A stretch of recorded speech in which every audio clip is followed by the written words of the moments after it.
Hello दोस्तों, हमारे YouTube channel पे आप लोगों का स्वागत है। मैं हूं कमलकांत और अभी हम बात करने जा रहे हैं बीपीएससी के संदर्भ में, और ख़ास करके अभी हम चर्चा करेंगे बीपीएससी के आगामी जो रणनीति है इसके संदर्भ में। और बहुत सारे लोगों का कॉल अभी आ रहा है कि सर बीपीएससी 67वीं पीटी परीक्षा के संदर्भ में आखिर तिथियाँ क्या है, इसको लेकर कोई स्थिति स्पष्ट है या नहीं है।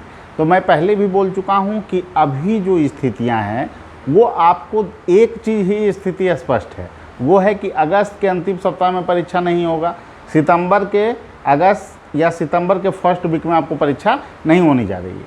ठीक है, लास्ट और अगस्त और सितंबर फर्स्ट वीक में नहीं होगा।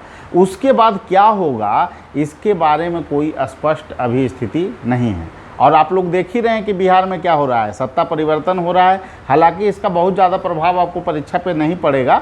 तो इसको लेकर जो स्थितियां हैं, खास करके नगरपालिका चुनाव भी होने, तो ऐसे में परीक्षा कब होगी इसके कयास अभी लगा पाना मुश्किल है। इसीलिए मैं छात्रों से कह रहा हूँ कि जो भी लोग हैं उनको अब रणनीति में बदलाव स्पष्ट तौर पर करना होगा, और रणनीति में बदलाव किए बिना आप सफलता नहीं पा सकते हैं। और मैं पहले भी बोला हूँ कि हिंदी मीडियम के रिजल्ट में गुणवत्तापूर्ण कमी आई है, और उसका एक बड़ा कारण है कि हम लोग जो है रणनीति में बदलाव नहीं कर रहे हैं। जो वर्तमान में जो प्रक्रिया है, जो पढ़ाई की जो रणनीति है, उसमें अब परिवर्तन लाना होगा।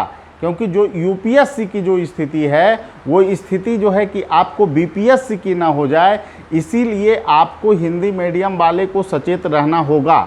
और इसके लिए जो सबसे ज़रूरी चीज़ है दोस्तों, वो सबसे ज़रूरी चीज़ है कि आपको अभी से टेस्ट सीरीज पे काम करना होगा, टेस्ट लगाना होगा, और तभी आप अच्छा कर सकते हैं। अभी करेंट पोर्शन में आप लोगों को जो है हम लोग टॉपिक दिए हैं आज, और ये न्यू बैच हम लोग शुरू किए हैं। करेंट से इसलिए हम लोगों ने चुना है, समसामयिकी पहलू को इसलिए चुना है क्योंकि विश्लेषण आप लोग बेहतर कर पाएँ। और देखिए, सबसे जो बड़ी कमी होती है वो करेंट पोर्शन में होती है, समसामयिकी में ही होता है। कभी आप देखिएगा कि भारत पाक संबंध, भारत नेपाल संबंध, या पड़ोसी देश के साथ संबंध, या फिर आपको जो क्वेश्चन जो फॉर्मुलेट किए जाते हैं उनकी प्रवृत्ति को समझना होगा। फिर संगठन से क्वेश्चन जो है WTO से जोड़कर क्वेश्चन बना दिया जाता है, आसियान से जोड़कर क्वेश्चन बना दिया जाता है, तो वहाँ समझना होगा। ब्रिक्स से जोड़कर क्वेश्चन बनाया जा सकता है। तो जो संभावित प्रश्न हैं उस पर क्या स्ट्रेटजी हो, सूचकांक से जोड़कर प्रश्न बनाया जाता है। तो ये सभी पर हम लोग अभी से काम करेंगे, तो वहाँ पर करेंट लिखने में समस्या नहीं आएगी, और वो जो है सबसे आपको डिफ़िकल्ट टॉपिक है। और इसके अलावे जो अन्य चीज़ें हैं, जैसे आपको पॉलिटी का खंड है, इकोनॉमिक्स का खंड है, हिस्ट्री का खंड है, वो सारा तो चलना ही है। और पीटी के बाद जो है 10 फुल लेंथ टेस्ट जो है कि हम लोग लेंगे, और सबसे गुणवत्तापूर्ण टेस्ट आपको रैंकर्स व्यू के द्वारा आयोजित किए जा रहे हैं। ये तो सर विदित है। हम लोगों के टेस्ट सीरीज से 50+ सिलेक्शन पाए हैं लोगों ने, और काम किया जाता है। चीज़ों पर काम करना, हर एक कॉपी को मूल्यांकित करना, और हमारे बच्चे नियमित रूप से लिखते हैं।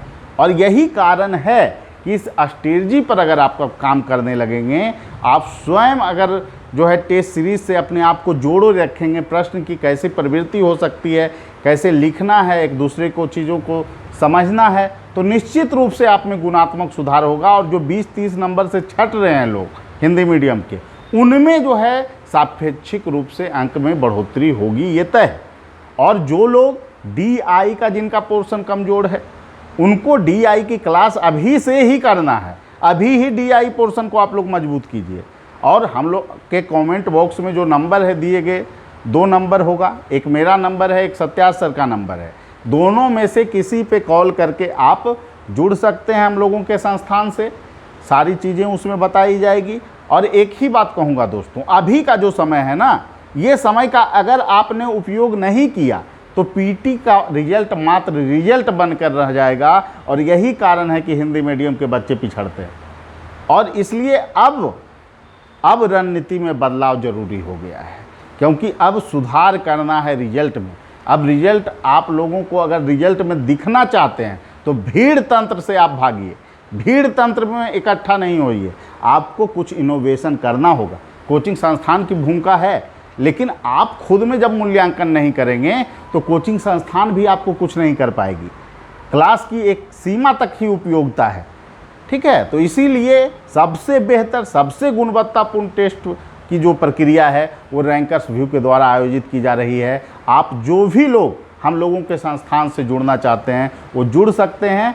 और एक ही बात कहूँगा कि CDPO के संदर्भ में जो चीज़ें आ रही है कि CDPO का रिजल्ट आपको 15 अगस्त के बाद आसपास जो है दिखने जा रहा है, तो आप लोगों को उसके लिए भी तैयार रहना है और चीज़ों पे काम करना है। और जिन लोगों का DI सेक्शन कमज़ोर है उनको DI करना है।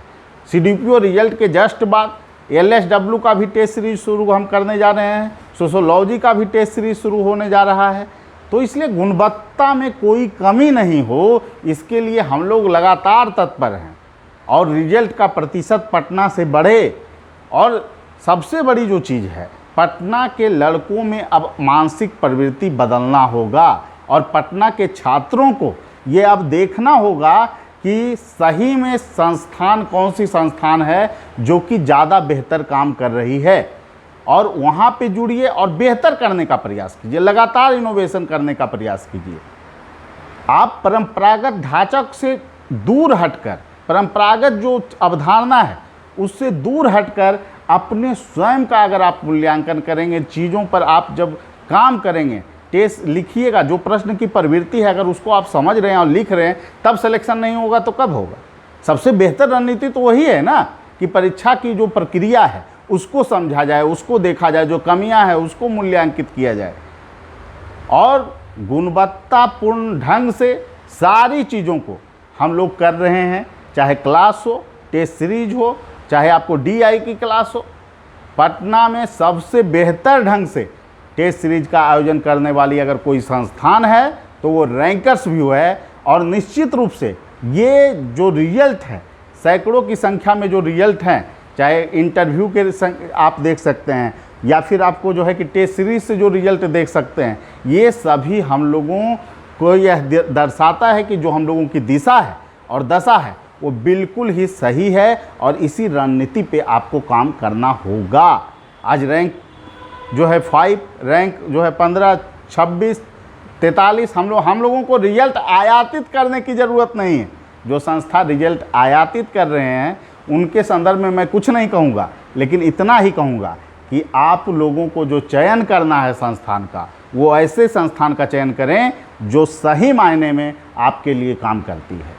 और मैं क्यों नहीं बोलूँगा, जब लोग सिलेक्शन पाएंगे तो मैं अपनी बात को क्यों नहीं रखूँ। जब अन्य संस्थान जो है अपनी बात को रख रही है और दूसरे की आलोचना करती है, तो मैं तो सिर्फ अपना बात रखता हूँ, अपने छात्रों की बात रखता हूँ, मैं तो किसी अन्य संस्थान के बारे में चर्चा ही नहीं करता हूँ।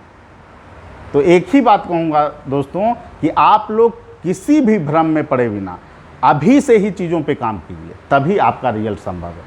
ठीक है, सभी लोगों को धन्यवाद। फिर अगले वीडियो में मिलेंगे और आशा करते हैं कि आप अपने लिए और अपने लक्ष्य के प्रति समर्पित रहेंगे, तभी आप सफल हो पाएंगे। इसी आशा और अपेक्षा के साथ अभी विदा लेते हैं, फिर अगले वीडियो में मिलेंगे। Thank you.